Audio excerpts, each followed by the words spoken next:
Banyak sistem kepercayaan menganggap wujud keadaan atau tempat peralihan di antara dunia ini dan akhirat kemudian nanti. Area antara ini adalah tempat melayani berbagai tujuan dan terkadang sebagai penilaian atau refleksi waktu sebelumnya. Di lain ketika, ia juga adalah bagian atau mungkin sekedar area penahanan bagi mereka yang tidak punya tempat lain untuk pergi. Berikut adalah area manusia akan ditempatkan setelah mati menurut kepercayaan banyak orang. Bardo adalah limbo Buddhis Tibet, di mana selama 49 hari jiwa-jiwa orang yang sudah meninggal akan melihat gambar-gambar yang damai sekaligus menakutkan. Gambar-gambar itu disebut mandala dewa-dewa yang damai dan murka. Setelah seseorang meninggal, dan kadang-kadang bahkan saat mereka sekarat, seorang pendeta akan membacakan ayat-ayat dari kitab tersebut. Kitab suci bertindak sebagai panduan melalui keadaan liminal, sering mengingatkan mereka untuk tidak takut apa yang mereka lihat karena itu semua hanya dalam pikiran mereka sendiri. Injil Lukas mengacu pada sebuah tempat yang disebut dada Abraham, di mana Yesus berkata dalam sebuah perumpamaan bahwa seorang pengemis yang telah meninggal bernama Lazarus tinggal sementara di dada Abraham setelah kematiannya. Ada tulisan Yahudi membandingkan dada Abraham dengan sebuah firdaus, tetapi berbeda dari karya-karya Kristen. Mereka pada awal umumnya menyajikannya sebagai semacam limbo di mana orang-orang benar yang mati sebelum kebangkitan Kristus untuk menunggu kedatangannya.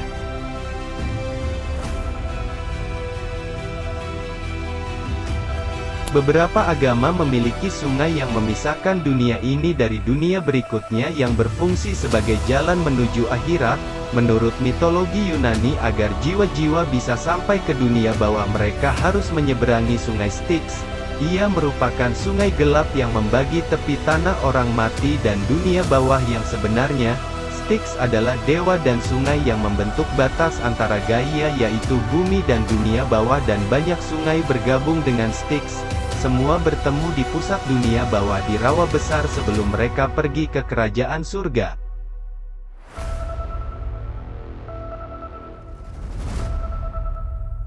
Barzakh Islam meskipun secara umum diterima sebagai batas antara dunia ini dan akhirat, tetapi para teolog Muslim bahkan tidak setuju pada dasar-dasar barzakh.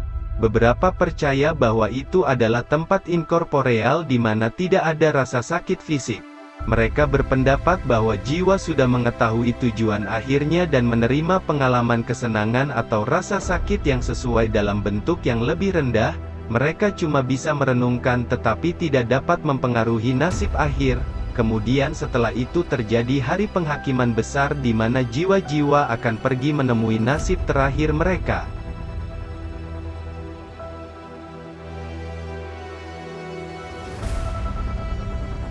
Konsep Zoroaster mengatakan Hamestagan adalah tempat jiwa orang-orang yang melakukan perbuatan baik dan buruknya ditemukan bersama menunggu kebangkitan.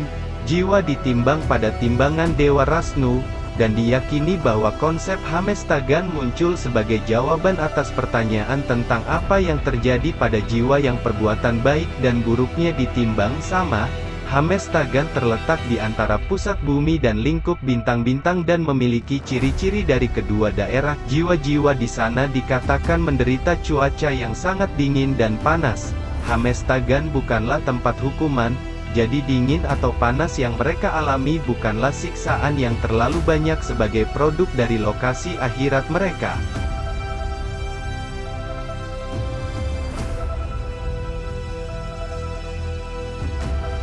Dalam agama Mesir kuno, sebelum sebuah jiwa memasuki surga, ia akan dibawa ke aula dua kebenaran. Di sana, di hadapan para dewa ia akan mengucapkan pengakuan ritual yang disebut 42 pengakuan negatif, yang menyatakan bahwa ia tidak bersalah atas pelanggaran apapun yang dapat dihukum. Kesalahan akan terdakwa seperti pencurian, pembunuhan, atau penghinaan terhadap dewa. Pengakuan itu akan berakhir dengan pernyataan saya murni diulang-ulang beberapa kali, yaitu kata-kata yang diperlukan untuk masuk ke padang alang-alang yaitu surga Mesir kuno. Aula dua kebenaran juga disebut aula ma'ad karena setelah pengakuan dosa selesai, jiwa-jiwa akan ditimbang dengan timbangan emas di atas bulu Maat yang melambangkan kebenaran.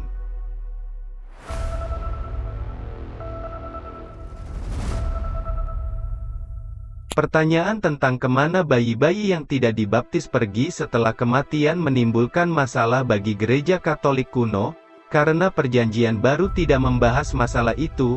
Gereja percaya pada dosa asal yang memisahkan manusia dari Tuhan dan bahwa dibaptis diperlukan untuk masuk ke surga. Namun, bayi tidak jahat, jadi Tuhan pasti tidak bisa mengirim mereka ke neraka seperti orang berdosa dewasa. Menanggapi teka-teki iman ini, beberapa teori diajukan. Salah satunya adalah Limbo of the Infants. Pemikiran awal menganggapnya sebagai tempat yang lebih rendah di neraka di mana bayi akan dipisahkan dari Tuhan tetapi tidak akan menanggung hukuman apapun. Ada juga kepercayaan bahwa mereka akan bereinkarnasi pada saat kebangkitan dan hidup bahagia di dunia baru untuk selama-lamanya.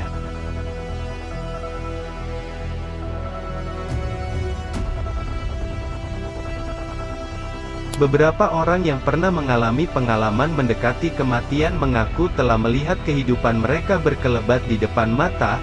Fenomena ini sekarang disebut review kehidupan dan itu adalah seluruh hidup mereka dari awal hingga akhir. Di lain waktu, itu hanya beberapa sorotan tertentu bahkan ada melaporkan mengalami peristiwa dari sudut pandang orang yang mereka sakiti. Menariknya, meskipun banyak bagian dari pengalaman mendekati kematian bersifat lintas budaya, seperti surga sering muncul sebagai ladang atau taman tetapi tidak selalu, jauh lebih mungkin terjadi ketika krisis mendekati kematian tidak terduga berlawanan dengan yang terjadi selama operasi atau bunuh diri misalnya.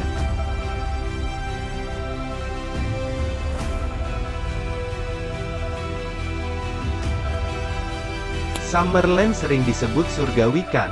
Meskipun sebenarnya lebih seperti limbo, ini adalah tempat di mana orang mati pergi untuk beristirahat dan merenungkan kehidupan mereka tanpa penilaian sebelum reinkarnasi berikutnya. Karena Wicca adalah agama yang terdesentralisasi, spesifikasi Summerland bisa berbeda. Beberapa Wicca percaya bahwa apa yang dipelajari jiwa dari kehidupan sebelumnya kemudian akan memengaruhi kehidupan berikutnya semacam karma. Yang lain percaya bahwa reinkarnasi seseorang berikutnya adalah peristiwa yang mereka rencanakan, memasukkan diri mereka ke dunia di mana mereka bisa belajar lebih banyak lagi sampai mereka cukup belajar untuk mencapai tingkat makhluk yang lebih tinggi.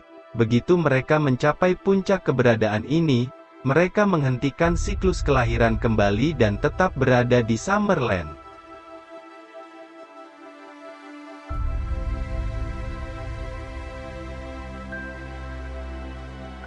Dunia roh Mormon adalah tempat jiwa-jiwa yang saleh pergi untuk menunggu hari kebangkitan di mana roh di dunia roh sangat mirip dengan inkarnasi mereka di dunia ini.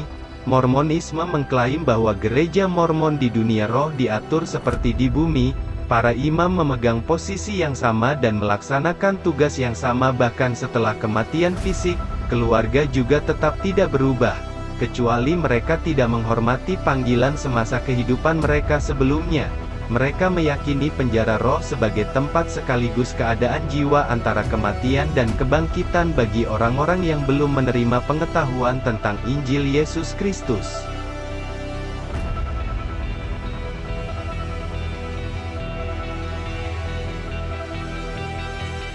Dangai awalnya merupakan koloni hukuman dan jalan menuju dunia manusia di mana adalah ruang terisolasi. Ia dikelilingi oleh banyak lapisan arus dan waktu yang bertumpuk sehingga menjadi tempat di mana kepadatan waktu di dalamnya menjadi sangat tinggi jika dibandingkan dengan dimensi luar lainnya. Turut dikenal sebagai Precipice World yaitu dimensi seperti koridor yang menghubungkan Soul Society dan dunia manusia, terpisah dari ruang dan waktu dan mengapung di dalam kekosongan yang dikenal sebagai Garganta, merupakan cerita integral dari film pertama anime Bleach dan di sini manusia belum mati tapi bisa masuk ke ruangan roh.